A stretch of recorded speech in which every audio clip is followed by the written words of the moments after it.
come on in. Thank you.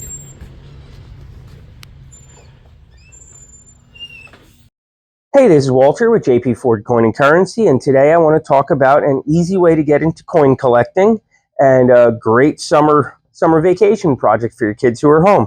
And we're going to talk about the 20th century US type coin book. Now, we have a couple tools out here. We use them all the time as coin collecting professionals. We have the 2026 Red Book, and this is the Bible of US coins. And this does everything from the beginning of us minting coins all the way up to right now. We also have your pocket loop. This one is a light up loop, 7 times magnification, and a scale. And this is important for telling the difference between silver coins, not silver coins. If the coin you have is real or not, this will really help you out. So we're going to go through this book, the 20th century US type coin book. And this is a very doable set. And what we're going to do is we're actually going to put this set together today. Okay, so we're going to go right into the book. We're going to start building this book out. Now, every one of the coins that's on here, it's either going to be something that's really easy to get here at our store and not very expensive, or you're going to have stuff that you can find in your regular change. So I lined up everything on the tray over here, and we're just going to go ahead and start going through it. So first thing we're going to do, we're going to start at the top, just like a book, start at the top, work our way down. The Indian head cent. 1900s are a common year, except for a couple of coins. Put that one right there. Okay. Next one we're going to do, the Lincoln. Now the book doesn't say it here, but this is going to be the wheat reverse. That'll be 1909 to 1958. Remember, it's got the wheat years on both sides. We're going to put that wheat side up so that you can see what's there. Next coin is the 1943 steel penny. Remember, this is the only year that the pennies were going to be made of steel.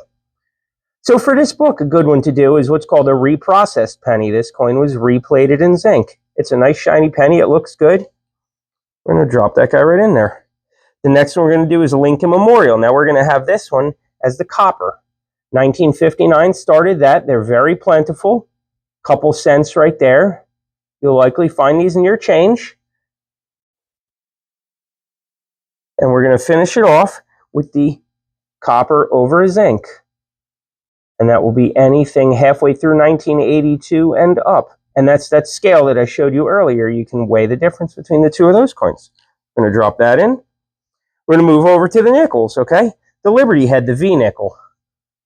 So you'll see this design here. You'll recognize Liberty's head and a couple other coins. Very similar. The V nickel. So this is the Liberty nickel. Drop that one in. Next is going to be the Buffalo nickel. Everybody knows the Buffalo nickel. 1930s Buffalo nickels in good shape with a full date. Just a couple of bucks. You might even have one laying around in a drawer somewhere. I'm going to drop that one in next. Okay, the War nickel. Remember, the War nickel has the mint mark above Monticello. This is 35% silver. It looks just like a regular Jefferson, just at the mint mark above Monticello's dome. We're going to throw that into the book. And then the last one is just going to be a regular Jefferson nickel. So we picked out a nice one there. And we pulled this out of the change drawer. This is something that somebody gave to us, you know, when they were paying for coins. So we'll drop that guy right in there. Okay, next we're going to go down to the dimes. We got our barber dime. 90% silver. Throw that right in. Our mercury dime. If you've seen any coins, you've definitely seen these guys. And again, these are all coins that are right here on our showcase. Some of these are bullion coins that are just their silver value, like this guy here, a Roosevelt dime. You need one that's 1964 or before, and you can get 1964s that are beautiful, that look like they just came out of the mint for the same price as an older one. And then a clad Roosevelt, anything after 1964. And these you'll find in your change. In fact, this one's a washing machine coin. See, the rim is a little pushed in. And it barely fits in the book. Okay, barber quarter. Same design you saw before with the barber dime. That one's kind of worn out, but again, this is an easy one. You can go and pick this right out of our showcase, 12 bucks, and it's in there. And that's also 90% silver. Standing Liberty quarter is the next one in the series.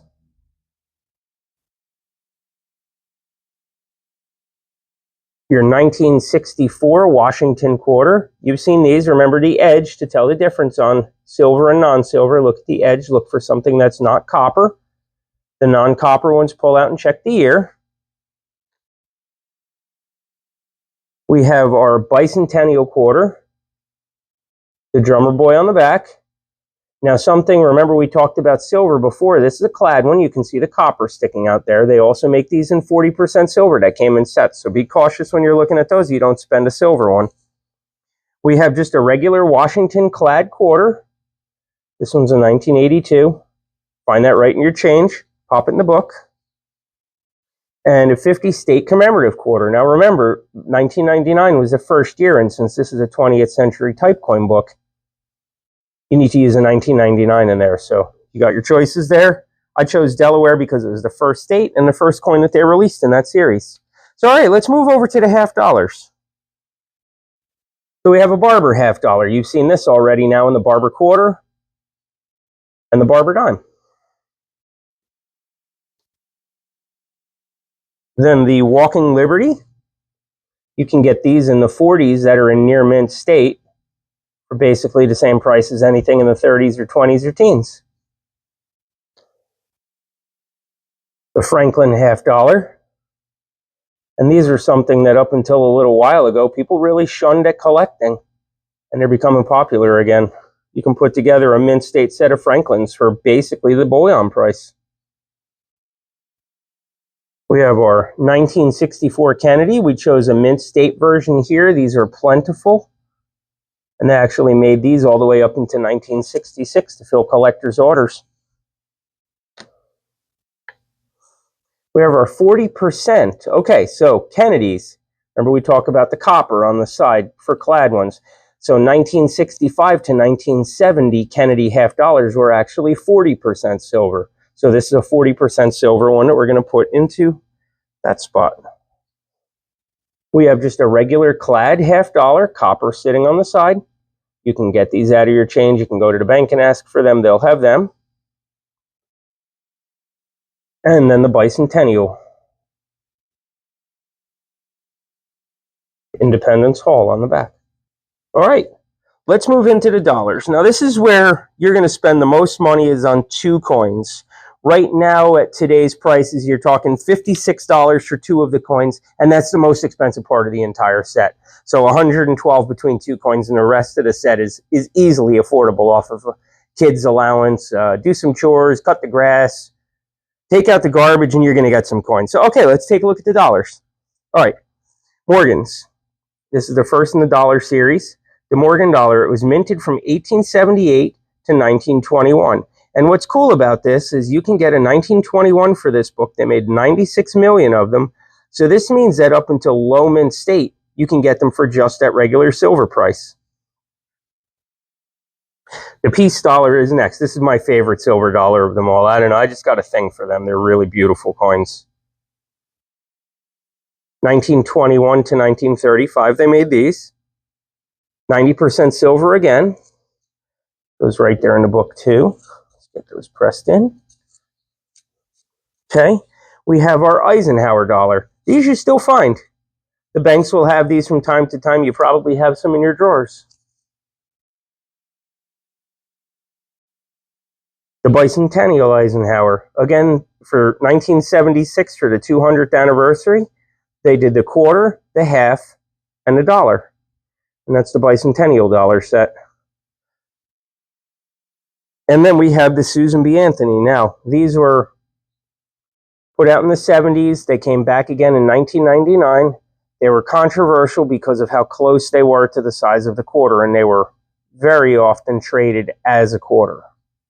So 1979, easy peasy, drop it right in. Okay, now that we've got almost all of that, we need to come up with a birth year set. So, my opinion, mint sets are so cheap. Proof sets are so cheap.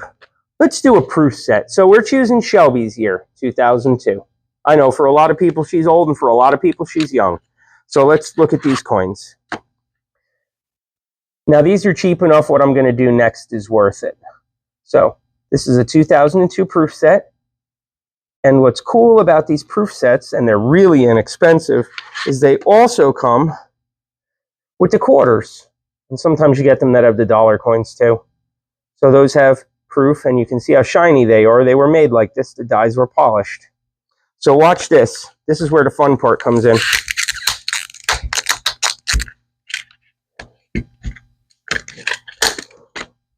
I know. I get it.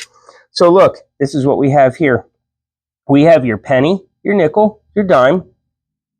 You have your dollar coin. You have your $half coin. Now, all that we need for the book here is the penny, the nickel, the dime, the $half, and we need a quarter from here.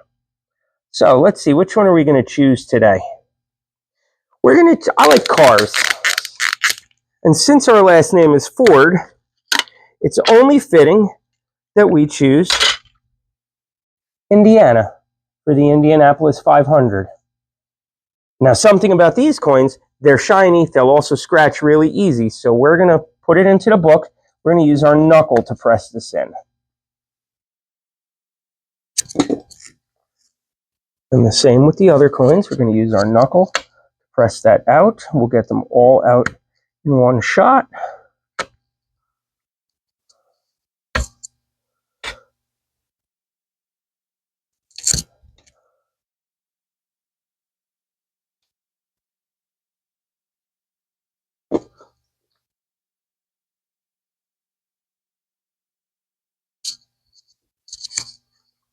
And there is your completed 20th century US coin typeset. And you have every single coin that's here. So now, you guys would think, oh my gosh, a big coin set like that, it's got to be really, really, really, really, really expensive. Well, I promised you, a kid could do chores all summer long and finish the entire collection. So, I put together a price list of everything that was here. Okay? So we're going to go over the entire thing. Your pennies, you're under $4. Your nickels, you're at $7.05. Dimes, you're under 20 bucks. Quarters, you'll spend a little more on them. You're at $36.50. $half, you got a little more because $half have a lot of silver in them, but you're $115 on those. And remember, we talked about the 2 silver dollars are going to be expensive, 56 and 56. But a lot of this stuff that you'll see here, guess what? It's in circulation.